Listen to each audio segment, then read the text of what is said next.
Eh bien, la trotteuse vient de passer sur 25. Et comme nous sommes toujours parfaitement ponctuels, comme pour les corridas, merci à tous d'être ici. Merci beaucoup Delphine, Delphine Grouès qui est ici, d'être là pour nous accompagner dans cette aventure que je trouve extrêmement belle et que tu as lancée. Merci Marie-Laure infiniment de ton soutien pour tout cela. Merci à ceux qui ont organisé les choses pour nous, Carole et Esther en particulier, Esther Rogan et Carole Vidal. Et vous vous souvenez que l'année dernière, on avait travaillé beaucoup sur... travailler, c'est beaucoup dire, mais en tout cas, on avait fait un cycle qui était super, très intéressant, j'ai trouvé, sur la crise de la relation et qui caractérisait, nous semblait-il, avec Frédéric, la situation dans laquelle nous étions, dans une situation de perte de dialogue. On ne peut pas dire que ça soit profondément arrangé depuis, mais on s'est dit que par optimisme, on essaierait d'imaginer ce que pouvait être le commun de l'humain.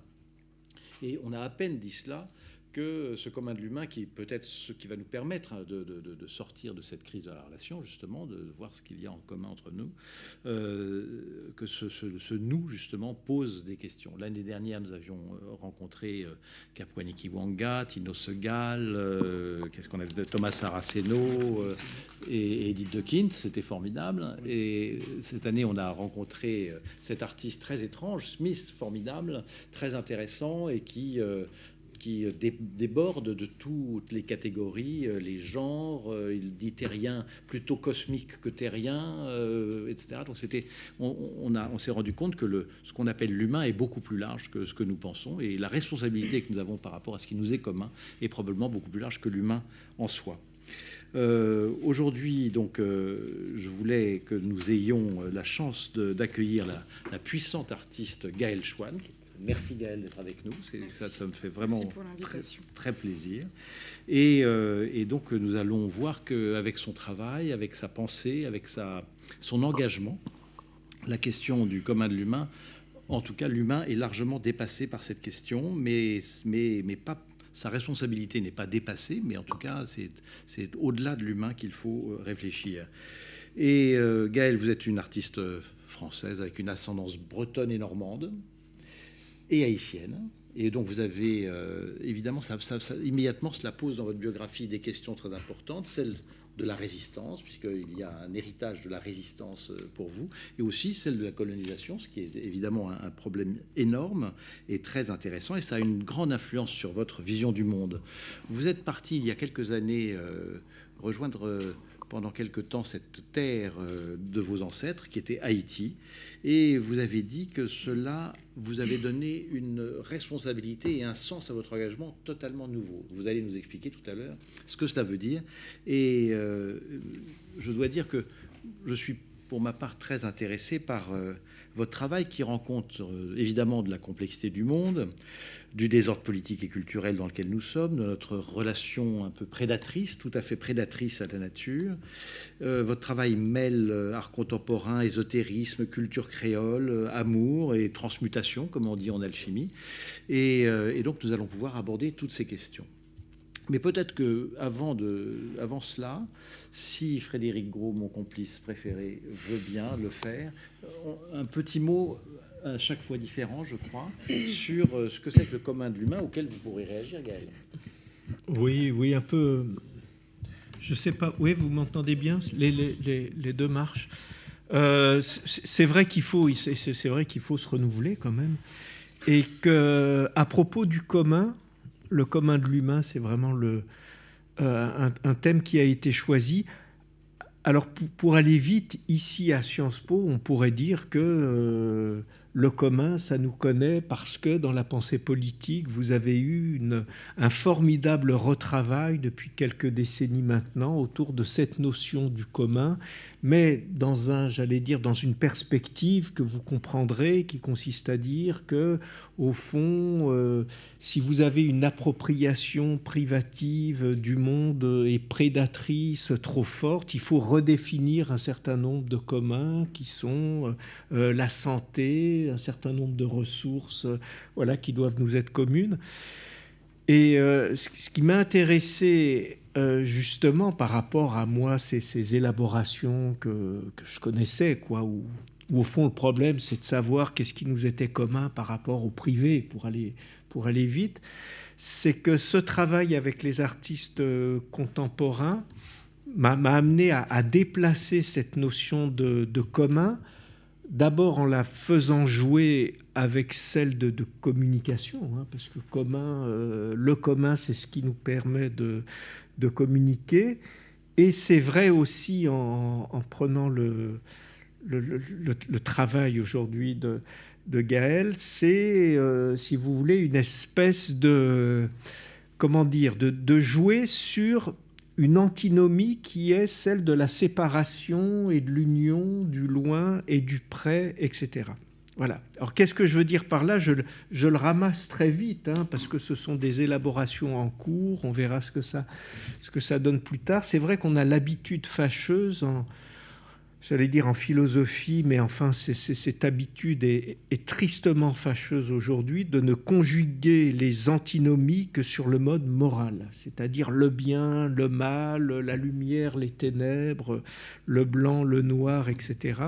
Et trouver le commun, ça consiste à trouver une espèce de dénominateur commun qui est toujours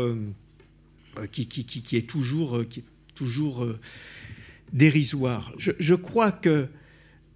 Alors, où est-ce que je veux en venir ? C'est que si vous prenez cette fois véritablement la polarité entre la séparation et l'union, vous vous apercevez que le commun va être à la fois ce qui nous réunit et ce qui nous donne notre place. Alors, vous pouvez penser que ce que je dis est extraordinairement abstrait, alors que c'est d'une simplicité, je trouve, tout à fait lumineuse quand vous acceptez de prendre cette métaphore que prend Hannah Arendt, par exemple, pour définir le commun, qui est la métaphore de cette table, par exemple. Cette table, elle est à la fois ce qui nous réunit et ce qui, en même temps, nous donne à chacun notre place. C'est-à-dire qui nous sépare, en fait. Et qui nous sépare, c'est-à-dire que le commun est précisément cette manière de donner à chacun cette place, c'est-à-dire de lui garder sa singularité sans l'écraser dans une espèce de fusion commune, et qui en même temps le relie. Et je me disais, en essayant de former cette notion, qu'au fond, et à partir des œuvres que tu nous proposes, qu'on écrive de la musique ou qu'on fasse des installations visuelles ou encore de la peinture, à chaque fois, les artistes sont des fabricants de tables, quoi. Ils fabriquent des tables, c'est-à-dire des dispositifs qui sont là précisément à la fois pour réunir et pour donner à chacun sa place. Donc c'est là que j'en étais, c'est-à-dire c'est cette idée que ce qui nous sépare est en même temps ce qui nous unit, et c'est ça une espèce de sens un peu authentique du commun. En fait, il y a plein de choses à dire. Enfin, j'ai envie de rebondir sur plein de choses, mais c'est vrai que cette idée de contradiction est finalement d'abord en nous. Avant d'être à l'extérieur, avant d'être au contact des autres, on est déjà en nous une contradiction. Et c'est vrai que moi, je le relève dans ma propre éducation, dans ma propre histoire personnelle, même historique, de mon père, de ma mère, et finalement, ces contradictions qui font moi. Donc, finalement, c'est possible qu'à un endroit, ça se réunisse et ça crée quelque chose. Et donc, je crois que dans mon parcours artistique et spirituel, ces contradictions, et en fait embrasser ces contradictions, embrasser même cette dimension morale du bien et du mal, mais en fait finalement de créer une union de toutes ces choses contradictoires et de les accepter comme elles sont, font que les choses deviennent plus fluides. En tout cas, pour moi, ça a été moins une lutte. Et je crois que c'est un petit peu le devenir de l'homme, d'accueillir toutes ces parts contradictoires, mais qui font que c'est quand même un ensemble. Et puis après, quand on sort de nous, quand on va au-delà et qu'on va à la rencontre de l'autre, effectivement, il y a quelque chose d'étrange, l'étrangeté de l'autre et en même temps quelque chose qu'on reconnaît en lui. Parfois pas. Parfois, on a du mal à reconnaître quelque chose chez l'autre. Et pourtant, il y a quand même quelque chose de commun. Ce qui est difficile, parfois, c'est les blessures qui font qu'on ne reconnaît pas l'autre comme étant humain ou tellement différent de nous qu'on ne peut pas se dire qu'on vient de la même espèce, en fait. Et c'est là toute, je dirais même, la beauté et la violence, en fait, en même temps, de ce monde. Et en fait, comment on arrive à, finalement, saisir l'étrangeté et le commun des autres. Alors, à ce propos-là, j'ai trois choses à te demander. Mais je vais commencer par la première, c'est, à un moment donné, vivant ces contradictions, cette histoire personnelle, ces biographies, tu décides, tu te rends compte que tu vas devenir artiste. Je ne sais pas si tu le décides ou si tu t'en rends compte. Je ne sais pas si ça t'arrive ou si tu le fais. Et tout d'un coup, en étant artiste, tu te donnes une sorte de nouvelle responsabilité. Pas seulement par rapport au fait de parvenir à une forme, mais plutôt, j'ai eu l'impression, en regardant ton travail, une responsabilité plus collective. Un petit peu ce que disait... je ne l'aurais pas dit de cette façon-là, ce que disait Frédéric, c'est-à-dire pas installer une table pour que nous nous réunissions, mais quand même l'œuvre d'art un peu comme lieu de rendez-vous. Oui, après, je pense que tous les artistes sont responsables à partir du moment où on veut partager quelque chose avec les autres. On est responsable de ses émotions, on est responsable de ses pensées. Et effectivement, quand je me suis retrouvée artiste, parce que... moi, j'étais très intéressée par l'architecture, le design, et puis je viens d'une famille plutôt, prolétaire, donc l'idée d'être artiste est complètement absurde. Enfin, c'est pas du tout dans le plan. Et finalement, pour des raisons qui me sont encore inconnues, je me retrouve donc dans cette section art aux Beaux-Arts de Lyon, alors que je voulais prendre design. C'est la section ferme au moment où je veux m'inscrire, et puis les autres inscriptions pour les autres écoles sont terminées. Donc de toute manière, j'ai au moins 1 an à faire en art. Puis finalement, je suis jamais partie parce que j'y ai reconnu finalement la possibilité de faire tout en même temps, c'est-à-dire de me servir de l'art comme d'un prétexte pour parler du monde et de plein de choses, et de créer des dispositifs, effectivement, moi, en fait, je viens du théâtre aussi. J'ai étudié le théâtre avant même de me retrouver dans des écoles d'art. Donc, j'étais déjà dans la notion du dispositif scénographique, scénique et du collectif. Qui continue à habiter ton travail. C'est ça. Donc, des personnages animés ou plus inanimés, mais en tout cas... un dispositif et des protagonistes, quoi. Donc l'enjeu, c'est... en fait, cet enjeu de réunir aussi les gens ou de parler de quelque chose de plus collectif, c'est fait un peu en deuxième partie dans ma pratique, parce que c'est vrai que les premières années de ma pratique, j'ai été beaucoup en Haïti, j'ai filmé beaucoup là-bas, et j'ai fait beaucoup de photos, j'ai fait des installations sculpturales, mais qui étaient très liées à des questions très politiques, à la situation géopolitique d'Haïti, aux questions coloniales, de comment on en arrive là, qu'est-ce que c'est que ce bordel, quoi. Je le dis comme ça parce que j'ai pas d'autres mots. Et donc, au bout d'un moment, essoufflé aussi d'être dans une forme de pédagogie du genre, mais vous vous rendez pas compte qu'on ne connaît pas cette histoire. Où est-ce qu'est cette histoire ? Comment se fait-il que je me réveille et que je me rends compte que la France a un lien avec Haïti, et que finalement, moi je suis née en France, mais d'une mère haïtienne, et que finalement tout se recoupe. Et où est partie cette histoire ? Et donc, après ça, je me suis quand même demandé si il n'était pas possible de trouver un endroit d'entente où on puisse... créer autre chose, puisqu'il y a ces mondes-là qui ne veulent pas bouger. Il y en a certains qui sont sclérosés, Donc créer des cellules plutôt de survie, de survivance, de résistance. Et d'ailleurs, avec le projet Temple of Love, qui est né en 2018, où j'ai décidé d'inviter d'autres artistes, des figures. J'ai invité ma mère, comme j'ai invité d'autres artistes, des designers, des architectes, enfin, plein de gens. Et c'était un endroit où chacun avait peut-être un espace de visibilité, de parole ou d'échange ensemble.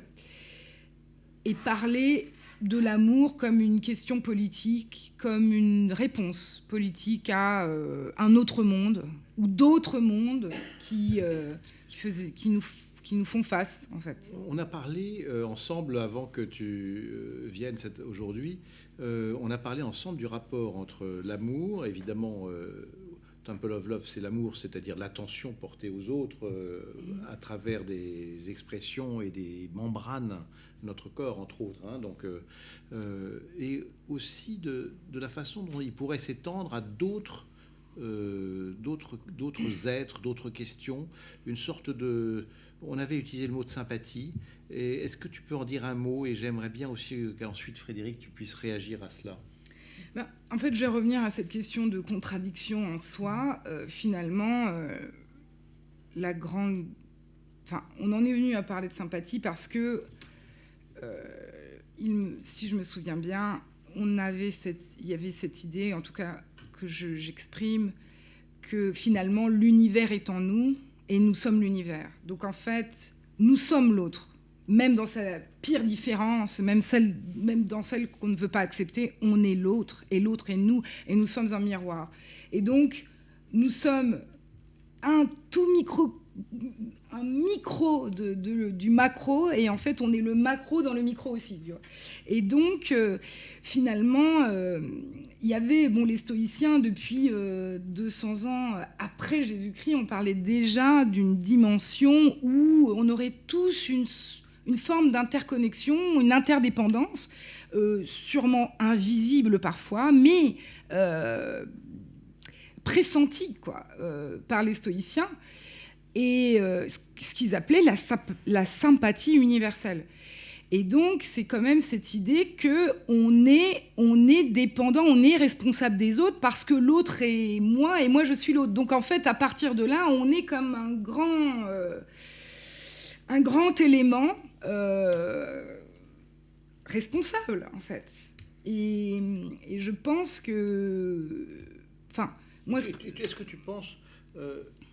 tu penses que dans ta pratique, cette question de l'interconnexion avec les autres, et quand je dis autres, c'est toutes sortes d'êtres et de non-êtres, hein, évidemment, c'est que l'œuvre est un dispositif d'accélération ou d'accentuation ou de mise en énergie de cette communication.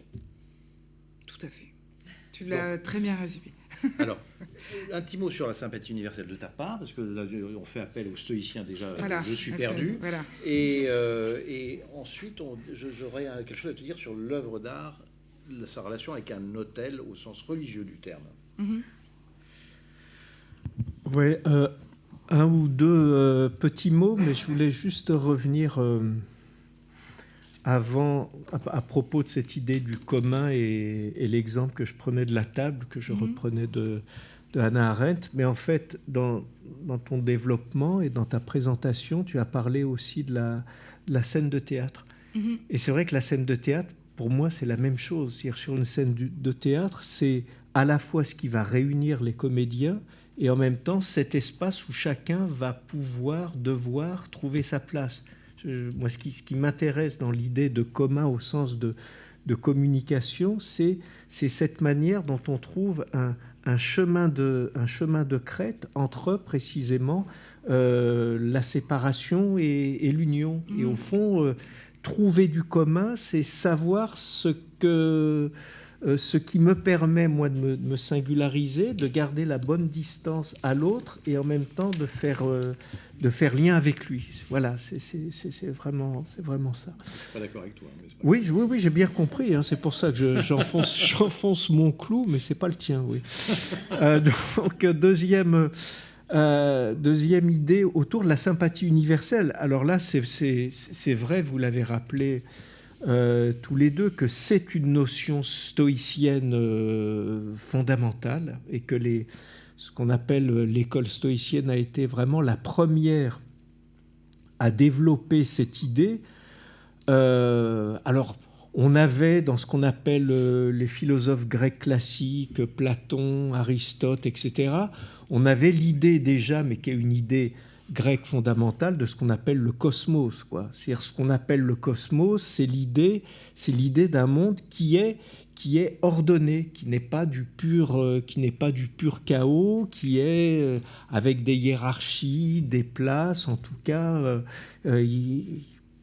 Je crois que ce qui prédomine avec cette idée du cosmos, c'est l'idée d'ordre, c'est-à-dire cette idée où chaque chose est à sa place et à sa bonne ou à sa juste place. Quand on parle de sympathie universelle, alors déjà en faisant référence aux stoïciens, on se détache de toute une deuxième élaboration qui a été importante aussi dans la philosophie, qui est l'élaboration, j'allais dire, qu'on peut appeler éthique ou morale, c'est-à-dire la sympathie comme capacité précisément à établir un certain nombre de liens avec l'autre, de ne pas avoir de rapport d'hostilité. Et voilà, on a tout un, je ne sais pas, des gens comme... je sais pas, comme Adam Smith ou Hume, toutes les écoles anglaises ont vraiment développé ça, et on peut se poser la question, c'est quoi la différence entre la sympathie, la philia grecque, l'amitié, le respect chez Kant, etc. Mais c'est vrai que dans sympathie, il y a tout ce poids aussi très, très moral, très éthique, et les stoïciens vont lui donner une espèce d'ouverture et d'extension absolument démesurée et très forte. Quand je dis très forte, c'est que cette sympathie dont il parle, c'est évidemment une notion élaborée, mais c'est aussi une vision assez poétique, finalement, une espèce d'intuition poétique très forte. C'est aussi un champ d'expérience. Et pourquoi est-ce que c'est à la fois très parlant pour nous et en même temps très éloigné? C'est que notre modernité occidentale a quand même développé avec ce qu'on appelle le rationalisme cartésien et même sanctifié l'idée que les choses étaient séparées. C'est-à-dire qu'on a l'habitude de penser par séparation. L'homme et la nature, l'âme et le corps, tu l'as dit toi-même. Ouais, moi c'est les Lumières qui ont quand même... En tout cas, on marche à la séparation, quoi. Et que quand on fait faire des devoirs même à nos étudiants de philosophie, on aime bien avoir une bonne distinction. On a dit, ah bah oui, voilà. Et bon, et l'idée de sympathie casse et brise justement cette manie de la séparation, puisqu'on a au fond une intuition qui se dédouble. Je vais expliquer comment. D'abord, l'intuition, elle repose sur le sun grec, qui veut dire avec, ou le cum latin, etc. Sympathie, symbiose, qu'est-ce qu'on a, synergie, voilà, c'est l'idée d'une espèce de fonctionnement ensemble. C'est l'idée du fonctionnement ensemble. Et donc, la première idée, c'est vraiment que tout, j'allais dire, communique et communie. Et quand je dis communique et communique, évidemment, j'ai le cum latin qui répond au sun grec. C'est vraiment des verbes qui essayent de faire traverser cette idée de l'ensemble. C'est-à-dire tout est lié par des cordes, par des espèces une espèce de tressage magique. Et ce modèle de la sympathie, or pourquoi est-ce que je l'expose un peu? Parce qu'il me semble que justement les dispositifs de Gaël font fonctionner les deux intuitions ensemble, fonctionnent selon deux intuitions. Soit le premier modèle, c'est celui de la résonance. Quand je dis celui de la résonance, je veux dire c'est l'idée que la sympathie, c'est la manière dont deux choses séparées vont à un moment vibrer. Vibrer, c'est-à-dire que c'est ce qui se passe entre les deux qui va les mettre précisément en communication. Mais si tu veux, ce qui prend forme, c'est-à-dire, on peut dire qu'entre tous les êtres, les plantes et les métaux, la terre, le ciel, les choses, les mots, tout ce qu'on veut, des échos à un moment peuvent apparaître, des échos peuvent se faire. Et dans les installations, il y a cette idée de produire des échos. Et puis, il y a une deuxième idée, je dis pas que c'est une alternative, mais c'est pas exactement l'idée, et les stoïciens fonctionnaient avec les deux, qui va être de dire qu'il existe un fluide, on pourrait dire une énergie, alors eux disaient un pneuma, un souffle, bien sûr, qui traverse tous les êtres et qui, selon les degrés de concentration ou même de tension de ce souffle, produit de la cohésion, mais en tout cas, il traverse. Tu vois, c'est-à-dire que la sympathie ne se produit pas par ce qui se produit entre les choses, mais elle s'effectue par ce passage d'un même fluide, d'une énergie, etc. Mais je remarque, Frédéric, que c'est quelque chose qui est difficile, C'est très abstrait ce que je dis, mais je pense que vous en avez c'est pas du tout abstrait, c'est très bien dit. Mais simplement, c'est très occidental. Et en fait, dans le monde non occidental, ce que tu décris, ce souffle qu'on peut appeler le mana dans le Pacifique, qu'on appelle le prana ailleurs, le prana, ou les énergies dans l'Orient, en tout cas, le monde animiste l'a intégré dans toute sa geste. Donc, qu'est-ce que tu en penses ? Oui, tout à fait. Moi, évidemment, je vibre quand j'entends tout ça. En fait, moi, j'appelle ça, pour retraduire ce qu'on pourrait appeler la fréquence vibratoire des choses. C'est quantique, en fait. C'est-à-dire que chaque objet, chaque chose vibre une fréquence, ou parfois émet des fréquences. D'ailleurs, par exemple, les plantes, ce sont des logos, des langages qui ne sont pas forcément accessibles directement aux humains au premier abord, mais ces langages existent au-delà de notre compréhension. On peut travailler sur d'autres états de conscience pour parvenir à... Oui, alors c'est comme moi je dirais que c'est presque un entraînement, c'est comme un muscler, donc une forme d'intuition qui serait plus, une forme de capacité de voir et de sentir au-delà du visible.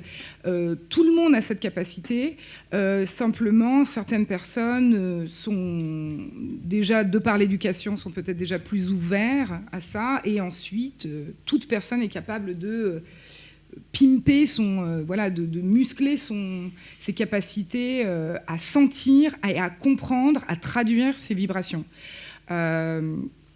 Personnellement, j'ai un rapport aussi très spirituel qui a commencé en Haïti avec la personne mon mentor, mon père spirituel Leslie, que tu connais. Voilà, c'est dingue, c'est dingue comme histoire. Et donc, la première fois où je me suis allongée après une séance de yoga, donc le savasana, on s'allonge, on respire, on essaie d'être dans un état un peu méditatif. Je me retrouve louve à courir. En fait, c'est comme si j'ouvrais les yeux et là, je vois un niveau très bas du sol. Et mes mains, ce ne sont plus mes mains, mais ce sont des pattes. Et là, je regarde de loin un autre loup et je comprends que je communique ni par la parole, ni par ni par le geste, mais il y a certains gestes, mais il y a aussi une télépathie, en fait, c'est lancer des fréquences qui font qu'on sait à quel moment on va attaquer l'animal. Et je me réveille, j'ai un goût de sang dans la bouche, un goût métallique de sang, donc c'est comme si j'avais vécu une expérience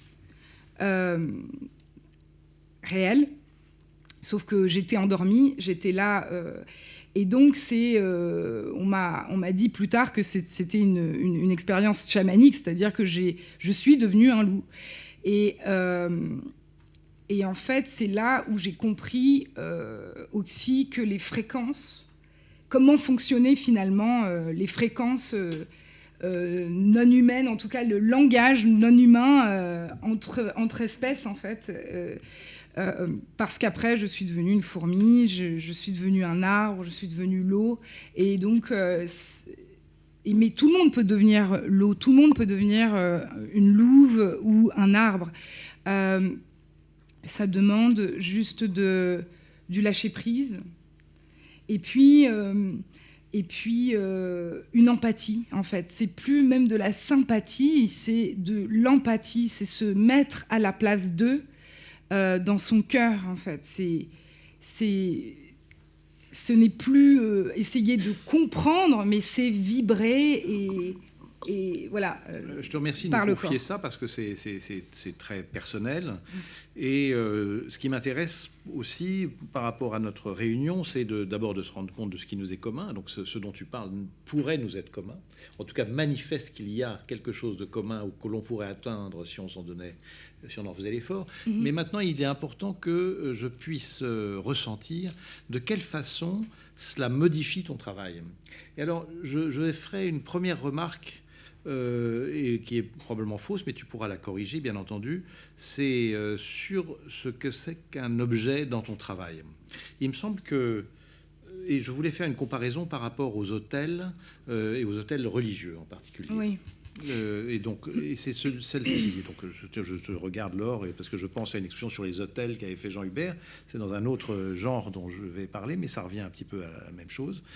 C'est lorsque l'on regarde la question de la distance et de l'espace d'un objet, et de l'espace que se donne un objet, dans sa fixité par rapport au temps et donc à un monde stable, occidental en particulier. On pense qu'un hôtel d'église, par exemple, en marbre et en or, est un monde stable avec un objet reconnaissable censé durer dans le temps.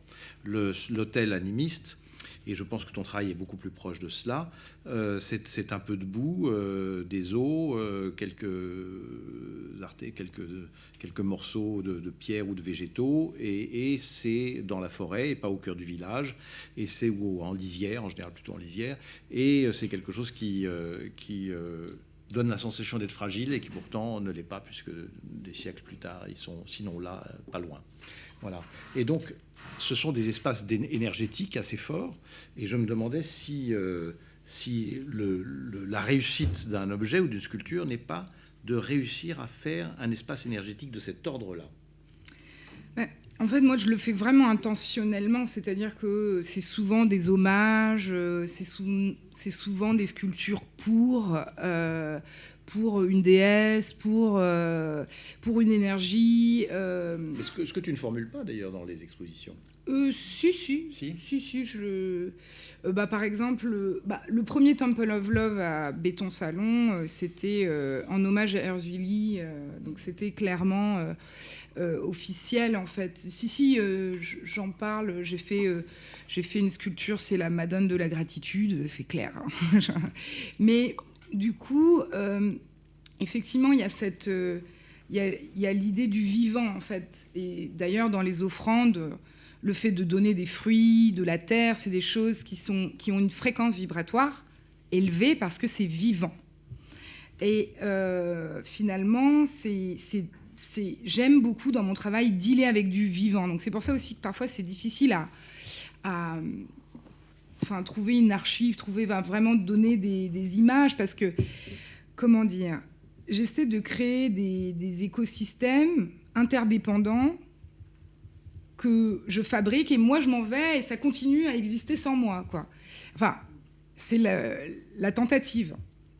Et par exemple au McVal, ça a été donc de créer des œuvres activables par le public, utilisables aussi par les gens qui travaillent dans le musée, et donc dire voilà, ça c'est à disposition pour vous, utilisez-le, activez-le, faites-le, voilà, servez-vous de ces outils-là, de ces dispositifs. Soignez-les aussi, parce qu'il y a les fontaines à accompagner. C'est ça. Voilà. Et il y a les plantes, par exemple, le projet Hors Sol, où en fait c'est des plantes qui poussent dans des bouteilles en plastique avec un fond d'eau. Donc à un moment, des fois, il faut leur mettre un petit peu d'eau. Donc il y a...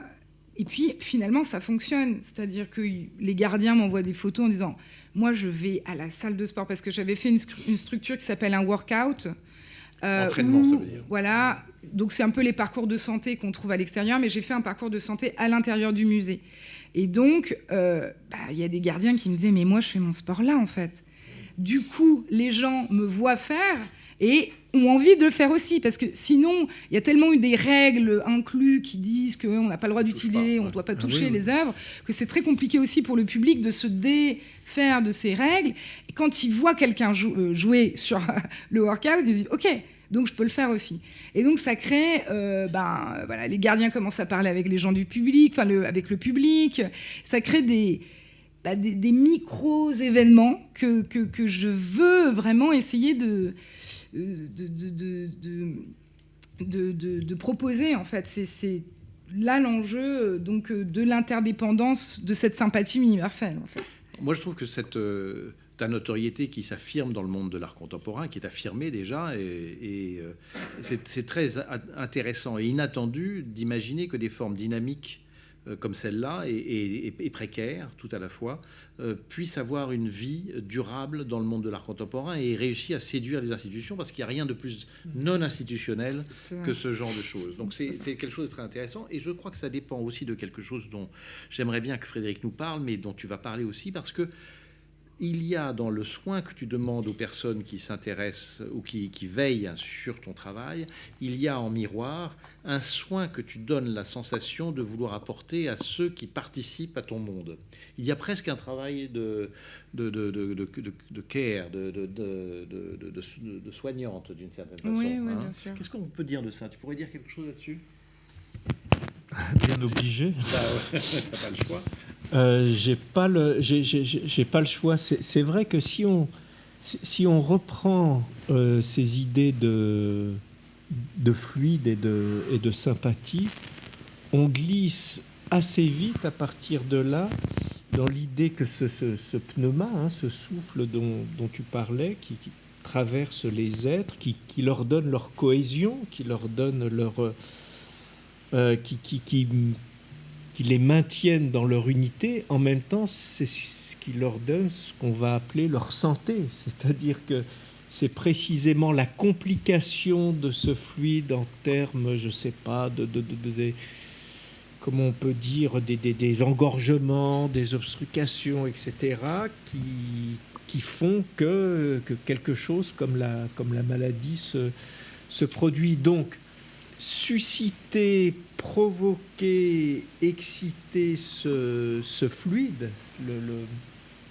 faire recirculer précisément ce qui ne parvenait pas à trouver contact, oui, ça pourrait être une espèce de codéfinition de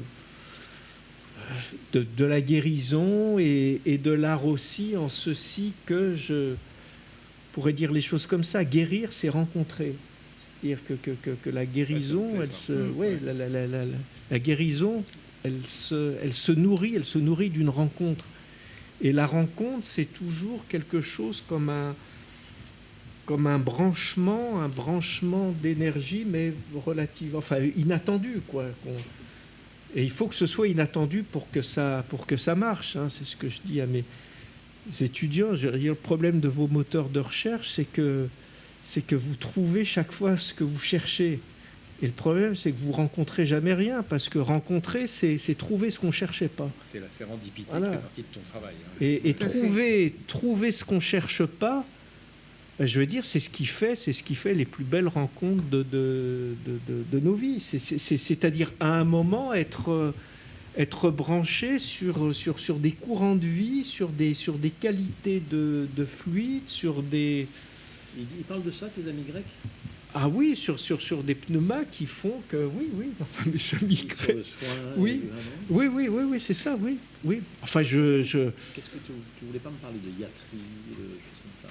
Après, c'est vrai qu'il parle de ça en distinguant, mais c'est des termes qui sont restés dans notre vocabulaire, en distinguant vraiment iatreia et précisément thérapeia. C'est-à-dire tout ce qui est de l'ordre de la iatrie, etc., ça va être des médecines beaucoup plus mécaniques, alors que la thérapeia va, elle, beaucoup plus faire confiance à ces fluide, quoi. Toi, tu es plus thérapeute, hein, donc. Je crois que je suis plus thérapeute. Non, mais c'est important parce que c'est pas une façon de parler quand on dit que tu es une soignante. Tu es une soignante par. Oui, je m'affirme maintenant comme soignante énergétique. Et je pense que j'ai envie de rebondir par rapport à ce que tu dis sur guérir, c'est se rencontrer. Je pense que c'est une rencontre avec soi-même. C'est-à-dire que chaque maladie dit quelque chose. Le mal a dit, sans faire de mauvais jeu de mots. Et donc, il dit quelque chose sur nous-mêmes, et chaque observation de ce que notre corps essaye de nous dire est une manière de rentrer en contact avec nous-mêmes et avec nos blessures par la même occasion. Mais j'ai aussi envie de parler de cette sérendipité, puisque en fait, je pense que rencontrer l'autre ou être dans une sorte de fluidité pour ne pas chercher, c'est une chose. Et moi, j'irais encore plus loin. Je dirais que c'est même se tromper. Finalement, c'est en se trompant de chemin, c'est en faisant des erreurs qu'on arrive à rencontrer les plus belles choses qui peuvent aussi sembler être les plus grandes catastrophes de notre vie, mais qui font qu'on se rencontre et on rencontre les autres de manière extrêmement profonde et puissante. Et en fait, je ne suis pas tout à fait d'accord avec la sympathie universelle sur le fait, enfin les stoïciens sur le fait que c'est un ordre parfait. C'est un ordre parfait. Cet univers et toutes ces erreurs que nous faisons font partie de cet ordre. Mais moi, j'adore utiliser un terme inventé par un économiste capitaliste, qui parle du chaordique. C'est un chaos organisé, voilà. Et c'est un terme que j'utilise dans mon travail parce que je crois que c'est ça aussi l'univers. C'est une sorte de chaordisme. Et finalement, l'économie, avant que ça devienne l'économie capitaliste, c'était l'économie, c'était l'écologie, en fait. C'est deux mots qui sont en fait les mêmes. Donc c'est comment on design l'écologie ou l'économie de notre vie au travers de fluides, d'énergie. On tombe, on se trompe et on fait l'expérience et on rencontre. C'est au contact du sol, quand on tombe, qu'on rencontre. Frédéric, écologie, économie, s'il te plaît, vous avez 5 minutes. 5 minutes de rappel étymologique, oui, c'est la même racine, c'est oikos, c'est-à-dire c'est le foyer, et le foyer, c'est précisément la distribution optimale d'énergie, un foyer. C'est de là dont tout rayonne. Hein, et c'est vrai que c'est pour ça que les stoïciens, pardon de faire mon prof, hein, mais enfin... Non, mais je trouve ça très agréable d'avoir un philosophe à côté de soi pour dire quelque chose comme ça, que le foyer, c'est une énergie. Évidemment, oui, ça marche. Avait un concept, il y a deux concepts qui sont centraux dans cette... j'allais dire, c'est même pas une philosophie, c'est une courante pensée, parce que c'est vrai qu'il y a des tas d'auteurs, hein, c'est pas Platon ou Aristote, là encore, c'est une famille, justement, c'est vraiment une famille de pensée.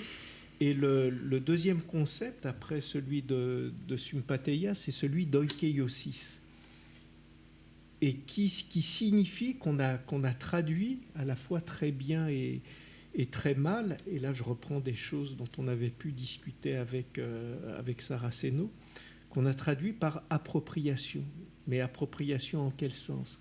C'est-à-dire le propre d'un vivant, et je suis très sensible à ce que tu disais quand tu disais au fond ce qui m'intéresse c'est quand même travailler sur le vivant, c'est que ce qui fait qu'on est un vivant, c'est que nous ne sommes pas donnés à nous-mêmes, que nous devons nous approprier la pierre dans sa matérialité neutre et indifférente à elle-même n'a pas à s'approprier. Et encore. Et encore, oui, et encore. Mais en tout cas, le vivant, parce que ce que diraient les stoïciens, c'est que dans cette table ou dans ces chaises, la manière dont circule ce fluide fondamental, c'est le plus bas degré. Bas degré. Et plus vous montez, effectivement, à partir du moment où on a un corps, je veux dire, la manière dont cette main droite fonctionne avec cette main gauche, c'est pas exactement de la même manière que ce micro et ce téléphone qui sont là partes extra partes. C'est-à-dire que si je co-fonctionne, mais je co-fonctionne parce que je dois m'approprier, mais pas pour... Le problème, c'est que dans cette idée d'oikiosis, d'appropriation, c'est pas pour produire de la propriété, c'est pour produire du propre, comme on parle d'espace propre, de corps propre, comme on parle de... C'est-à-dire un proprium qui est le moment où je sens que je suis un peu à la verticale de moi-même. C'est ce moment où je dis oui, ça m'appartient bien, quoi. C'est pas mal ça. C'est l'alignement, non? Oui, l'alignement. C'est être aligné. C'est-à-dire qu'on a... C'est tout notre problème, c'est que, je dis, il y a eu une telle puissance apportée par la modernité occidentale et tous ses succès magnifiques aussi, c'est pas le problème, mais une telle puissance de cette modalité d'appropriation qui crée de la propriété, qui crée que on n'arrive plus précisément... Ah oui, il en faut deux, oui. Non, il en faut qu'un. Oui, il y en a qu'un qui... Oui, d'accord. En fait, je parlais dans celui qui ne marchait pas. Oui. Donc, je reviens juste à cette idée. C'est qu'on a un très bel adjectif qui est celui d'approprier. Et au fond, vivre, c'est chercher ce qui nous est approprié. Mais c'est pas évident. Et la marque, je veux dire, toute la philosophie de Spinoza est là-dedans. C'est-à-dire la marque, l'affect qui va témoigner de la bonne rencontre, c'est-à-dire où on trouve ce qui nous est approprié, c'est la joie, quoi. C'est-à-dire que là, dans la joie, on dit ça c'est bien pour moi. Mais c'est pas bien pour moi au sens où c'est à moi, j'en fais ce que je veux, etc. C'est qu'on est dans une modalité d'appropriation qui est toujours, et c'est pour ça que l'expérience artistique que nous propose Gaël me semble être une bonne illustration, c'est toujours de la co-appropriation, c'est toujours de la rencontre. Quand Spinoza dit au fond la vraie différence, c'est entre les bonnes et les mauvaises rencontres. Il dit, c'est pas le bien et le mal. Le problème d'Adam, c'est que quand il a croqué la pomme, ça, c'était de la mauvaise rencontre, quoi. C'est vraiment, c'était pas approprié. Mais c'est pas le péché, c'est pas le mal, vous voyez. C'est-à-dire que c'est vraiment une manière de reconfigurer son rapport. Ouais, Gaël va réagir. De reconfigurer son rapport aux autres et à la nature, qui est une modalité profondément écologique. C'est-à-dire l'appropriation. L'art est une manière de nous réapproprier écologiquement le monde. C'est-à-dire ça doit produire du propre, mais pas de la... Je suis content de ne pas t'avoir interrompu, parce que la dernière sentence était importante. D'accord. Et moi, ça me tu vois qu'il ne faut pas interrompre tout le temps. Non, il ne faut pas interrompre, mais surtout, moi, ça me fait penser à ce que Édouard Glissant appelait la créolisation. Ouais. En fait, c'est ça. C'est exactement... c'est d'autres mots, mais c'est exactement ça, la créolisation. Et donc... Moi, j'ai quelque chose à te demander. Oui, dis-moi. Tu sais que, au fond, tu mets quand même les pauvres personnes qui font un métier de curateur ou de ça, sont quand même dans une difficulté importante. Parce que tu crées des structures énergétiques, mais Beuys l'avait fait, mais en même temps, les structures énergétiques de Beuys sont stables, les tiennes sont instables. C'est une différence, enfin relativement stable pour Beuys. Oui. Mais en tout cas, leur dynamisme n'est pas utilisé par le regardeur. Et toi, non seulement tu fais cela, mais en plus, tu travailles en étant volontiers, et tu le reconnais toi-même, négligé, trop rapide, approximative, et tu ne prends pas cela comme un défaut, mais éventuellement comme une qualité du travail. Oui, tout à fait. En fait, je suis la mauvaise élève volontairement, c'est-à-dire que c'est vrai que quand je suis sortie des Beaux-Arts, j'ai fait absolument tout ce que mes profs m'avaient dit de pas faire. J'ai adoré faire ça, et puis c'était une manière, finalement, le virtuose de l'artiste, c'était remettre en question aussi, c'est une forme de virtuosité qui appartient à un art bourgeois ou une élite. C'était ne pas rentrer dans des catégorisations, des catégories. Qu'est-ce qu'elle fait, qu'est-ce qu'elle fait parce que finalement, c'est l'héritage de toute une histoire coloniale qui nous hante, enfin qui est toujours présente, de mettre bien chacun à sa place dans sa petite case, bien définie. C'est ce que disait tout à l'heure, Frédéric. Il parlait de chacun à sa place. C'est une vision un peu pascalienne, comme ça, l'art de la distance. Mais moi, voilà. Et en même temps, c'est vrai que j'aime bien faire des tables. Il y a la stabilité dans la table, mais bon, je fais des tables avec 8 pieds à roulettes, donc finalement, elles sont toujours mobiles. Il y a l'idée quand même du mouvement, et que heureusement que les choses vivantes sont en mouvement. Par exemple, au Macval, encore une fois, la main flemme, qui est une des œuvres qu'on a vues tout à l'heure, c'est une table molle où chaque mois, une masseuse venait masser les mains des gens qui voulaient. On a aussi travaillé évidemment avec des associations pour inclure et créer des rencontres un peu forcées, c'est-à-dire voilà, mettre des publics différents dans la même pièce. Et donc c'était aussi des dimensions de soins, surtout après le Covid où on n'avait pas le droit de se toucher. Et puis avec cette idée aussi de la main comme force, comme pouvoir, c'est un symbole fort, la main qui résiste, la main qui touche, qui caresse, qui résiste, qui aime. Et je sais même plus ce que c'était que ta question, en fait.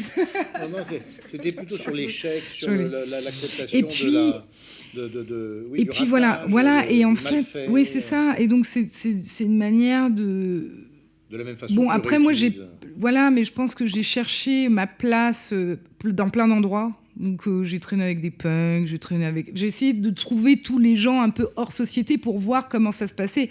Je trouvais pas vraiment ma place, mais de chaque groupe humain que j'ai rencontré, de chaque communauté, j'en ai pris un peu des aspirations, des influences, et puis c'est ce mélange de tout ça. Et c'est vrai que j'étais pas très très bonne en fait aux Beaux-Arts, hein. Donc fallait bien que c'est soit j'arrête de faire de l'art, soit j'assume ou j'aime ce que je fais, même si c'est pas parfait. Donc c'est aussi pour moi une manière de prolonger une idée philosophique, de s'accepter avec ses imperfections, accepter qui l'on est, même si c'est pas virtuose. Et puis finalement, je me retrouve quand même devant vous, hein, après tout ça quand même. Donc c'est que j'ai quand même pas trop raté. J'ai raté et en ratant, j'ai réussi. Il y a quelque chose qui relève de la remise en énergie d'objets ou d'éléments ou de situations délaissées. Comme si il fallait récupérer le négligé et lui redonner une puissance. En fait, une sorte de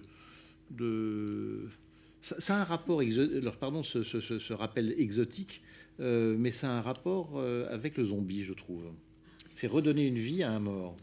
Oui, c'est vrai. J'ai beaucoup travaillé sur le zombie, le phénomène de zombification, hein, qui est une histoire haïtienne d'une potion, hein, scientifique chimique, hein, une potion qu'on donne à quelqu'un qui ferait que son cœur et son corps seraient à l'état presque de mort.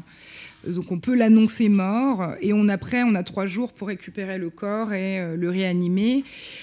Si on donne à manger du sel aux zombies, il se réveille, il récupère sa force vitale. L'intérêt, c'est de le laisser dans un état de léthargie, esclave, à la merci de quelqu'un qui en aura décidé. C'est une sorte de vision capitaliste de l'objet actif. En fait, c'est presque même la condensation, enfin en tout cas c'est une c'est vraiment un résumé de l'histoire coloniale, quoi. C'est aussi cette histoire de la plantation, de l'esclave qui n'a plus sa liberté, mais c'est aussi l'histoire très contemporaine de nos sociétés et de certains gouvernements ou de certaines entités qui ne voudraient faire de nous que des esclaves qui pourraient travailler pour les plus riches. Donc tu revivifies le déchet parfois. Alors je le répare.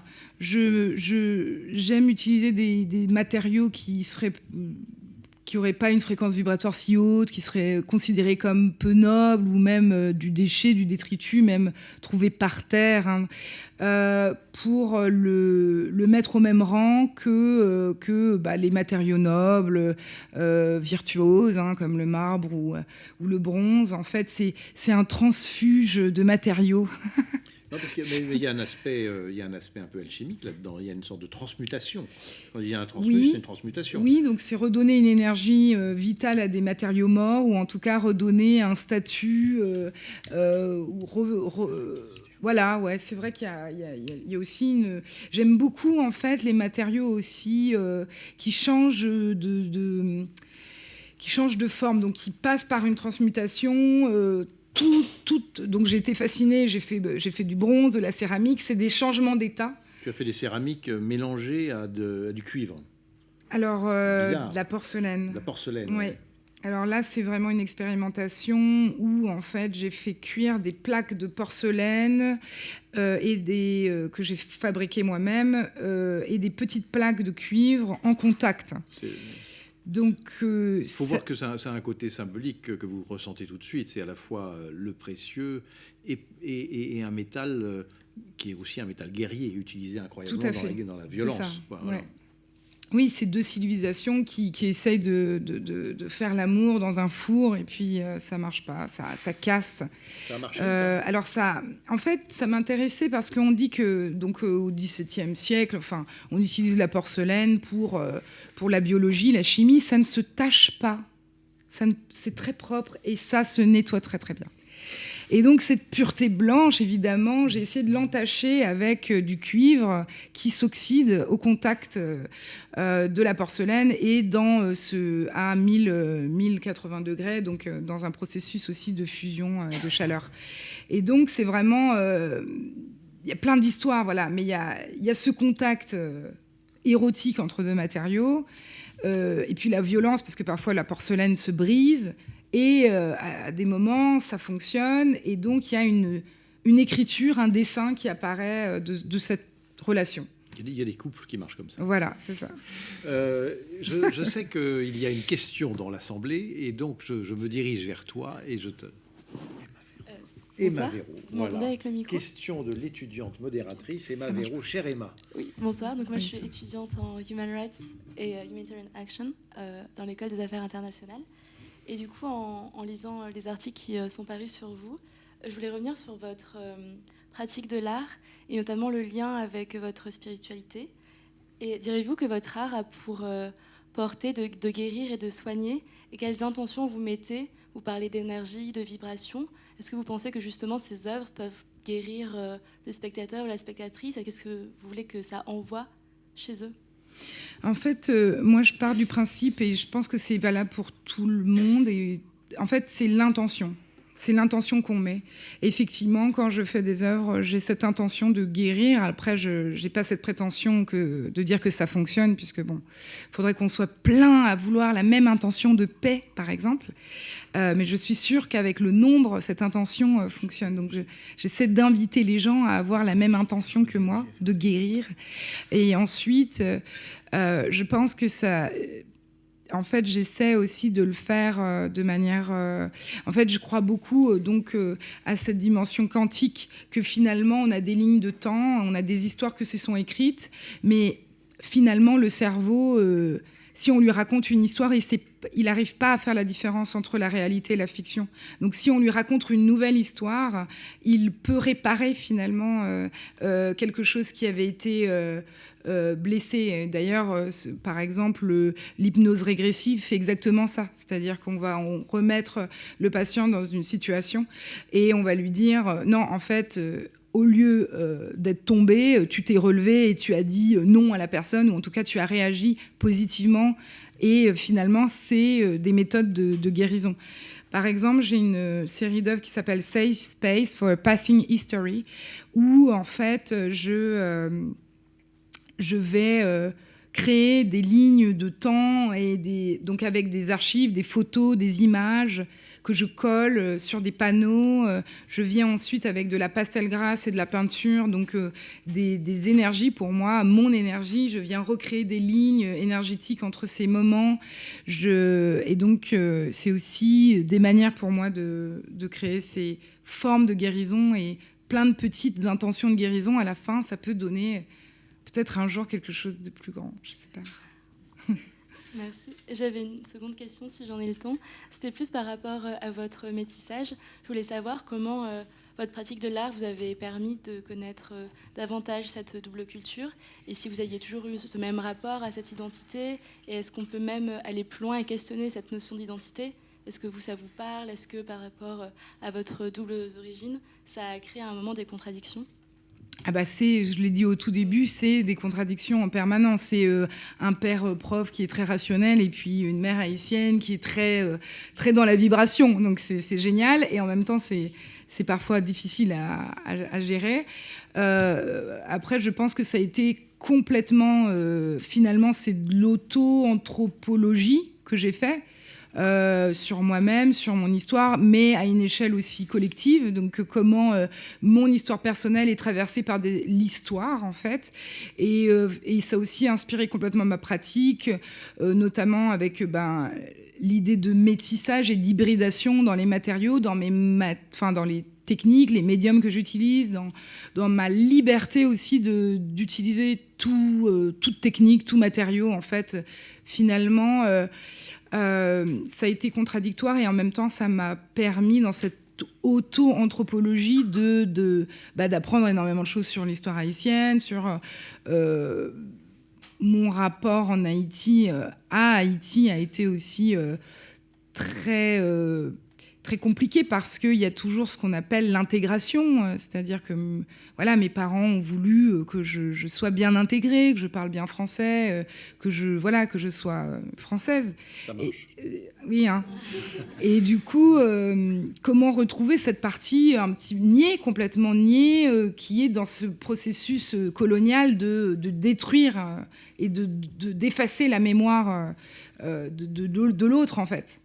Donc j'ai voulu, contre même des avis défavorables de ma famille, d'aller en Haïti dans des moments aussi critiques, mais qui sont importants pour moi, de retourner là où j'ai une partie de mon sang qui coule, en fait. C'est très important. Donc c'est tout un voyage, finalement. L'art, c'est encore une fois un prétexte pour moi à grandir, à me guérir aussi, parce que j'estime que l'art, c'est vraiment une thérapie, mais pour moi-même aussi. Ça m'a guéri, ça me soigne.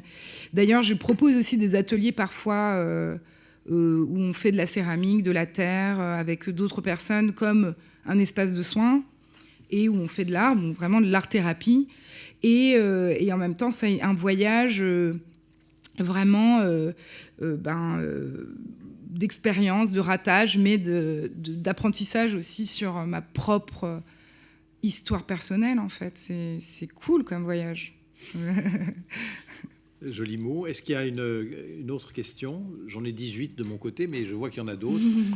Je vous en prie, dites-nous. Moi, en fait, j'en ai deux.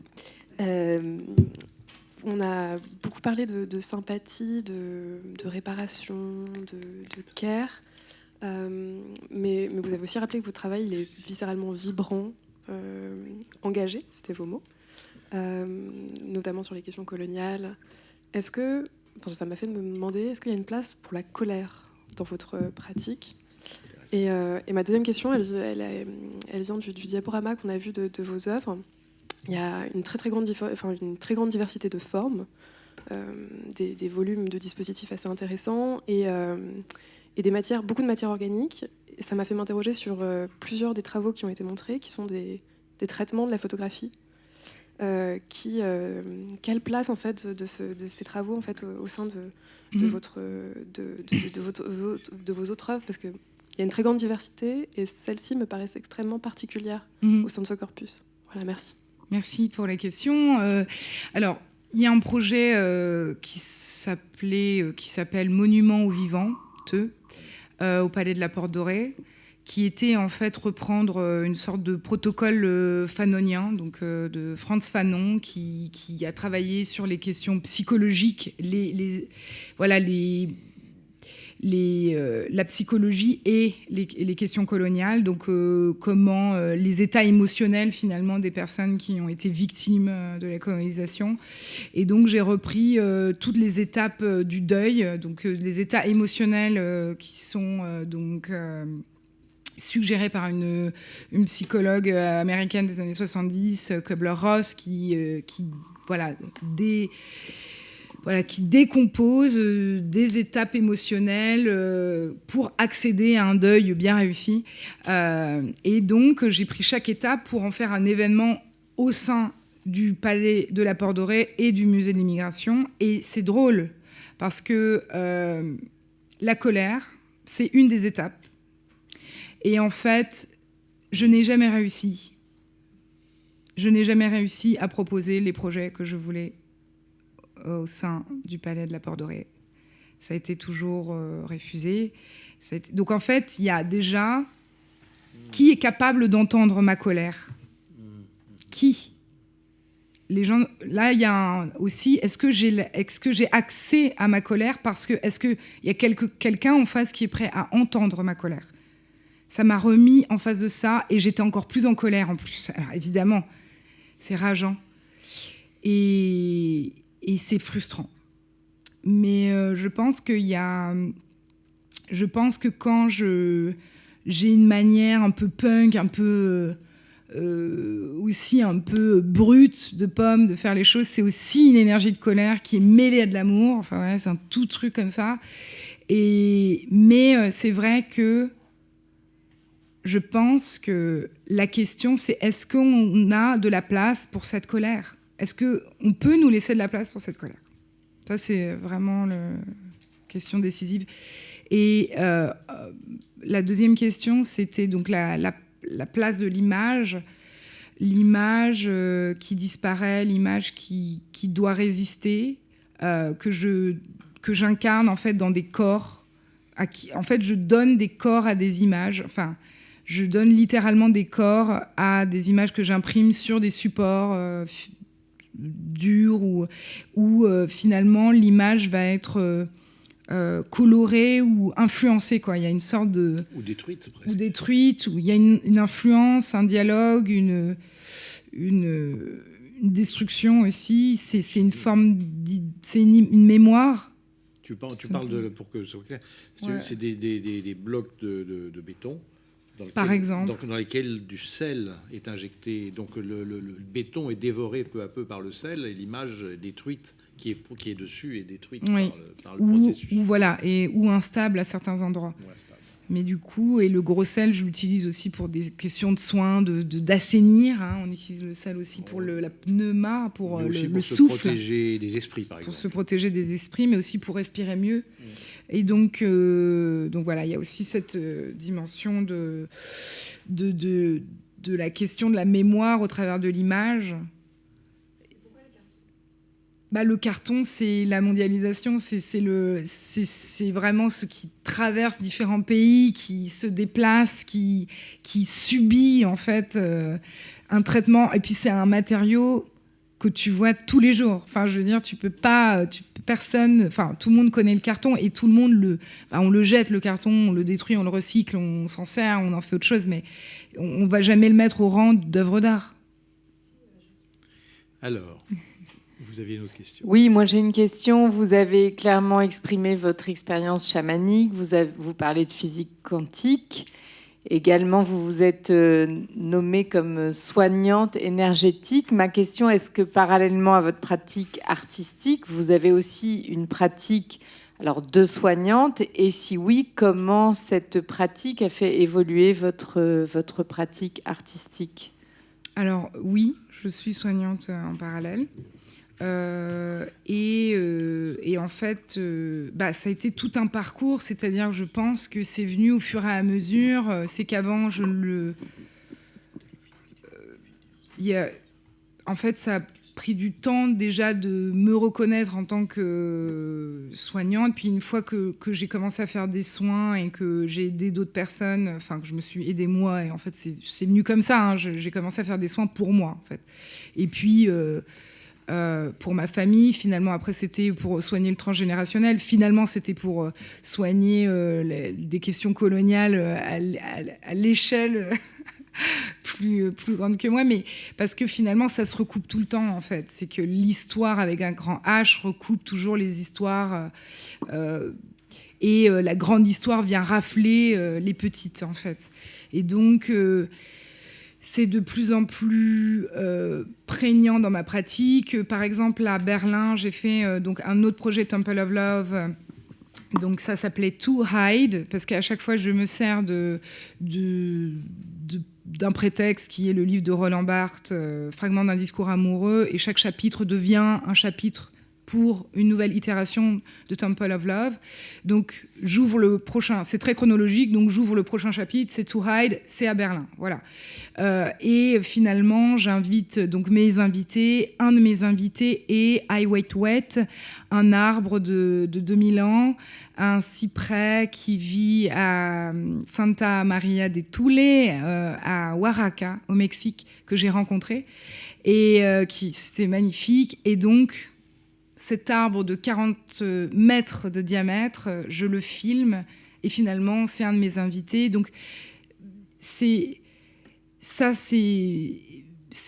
voilà, un exemple, mais du coup, il s'avère que c'est un des chakras de la Terre, cet endroit-là. Donc, en fait, rien que de voir l'arbre, il émane des vibrations d'amour et de très, très puissantes qui, je pense que chaque personne voit ça, voilà, se prend une vibration qui guérit, quoi. Et par exemple, dans cette même exposition, je propose un QR code où je dis pendant les 2 semaines d'exposition, je fais des soins gratuits à ceux qui veulent s'inscrire sur Calendly, quoi. Donc là, vraiment, c'est un moment où je fais fusionner les deux de manière officielle. S'il n'y a pas une autre question, je vais... Ah, il y en a une, parfait. Et ensuite, on fera une petite conclusion. C'est un peu une question de clôture, justement. Vous parliez de ce lien à l'intime, à l'humain, qui peut être plus large, à la société, cette question de la décolonisation qui est très présente dans votre discours. Je voulais savoir si, au fil de votre pratique, si ça marchait et si vous étiez optimiste sur l'idée d'arriver à réparer. Alors, moi, je suis de nature très optimiste. En fait, on a toujours le choix. En fait, c'est un choix. C'est un choix. C'est-à-dire qu'on peut toujours voir le verre à moitié vide ou à moitié plein. C'est ça, en fait. Donc, on peut toujours se focaliser sur tout ce qui va mal dans le monde, mais si on cumule toutes les petites choses, même les infimes choses magnifiques qui se passent dans le monde, parce qu'en fait, si on réalise qu'on est tous des miracles, parce que c'est-à-dire qu'il faut des milliards de cellules pour te faire, et qu'elles se retrouvent là tous d'un coup, et qu'elles arrivent à te constituer en tant qu'humain, waouh, c'est un miracle. Donc imagine des milliards de miracles, et là, déjà, rien que d'être tous ensemble, c'est incroyable, de pouvoir se rencontrer à un moment donné, à la même heure. Waouh. Donc finalement, on ne peut que être optimiste, même si à côté il y a aussi plein de choses horribles. C'est grâce à cette énergie vibratoire d'optimisme et d'amour que les choses peuvent basculer du côté optimiste, en fait. C'est comme si on avait là une grande balance et si on s'y mettait tous ensemble, vraiment, comme dans un stade de foot ou un concert de Johnny Hallyday, quoi. Genre... C'est un peu pareil, quoi. Donc, Oui, Marie-Laure. Tu as parlé de la créolisation d'Édouard Glissant. Oui. J'avais rencontré son épouse qui disait qu'il a été très mal compris. Mhm. Alors, comment toi, tu l'intègres dans ton travail? Qu'est-ce que tu entends par ça? Je pense que c'est très compliqué. Enfin, moi, je pense que j'ai du mal à... Je pourrais pas en donner une définition claire. Je pense qu'il y a un petit... Pour moi, il y a un petit peu cette idée de... En fait, c'est un peu comme l'anthropophagie culturelle brésilienne, c'est-à-dire de manger, de prendre le positif dans chaque culture, dans chaque situation. Et c'est un fait, on est créolisation de par l'histoire des navires conquistadors qui sont allés à l'autre bout du monde. Donc c'est un fait. Cette créolisation, elle existe. Et moi, je le ressens comme ça.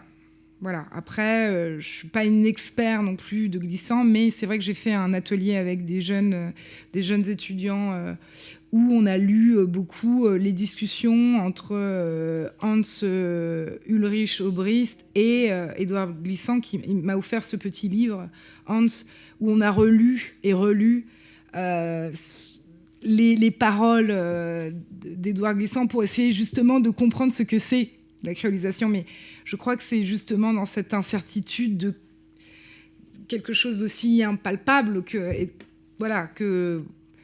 ça aussi, ça s'entend aussi, en fait. Je pense que... Mais il y a une relation entre la créolisation et trouver le commun de l'humain. Je trouve que c'est presque la réponse, trouver ce qu'il y a de mieux et de plus partageable et de plus à sauvegarder et à faire circuler dans le commun de l'humain. C'est la créolisation réussie, c'est pas loin de ça, je crois. Mm-hmm. Merci à tous. Merci beaucoup. Merci pour votre attention. Merci.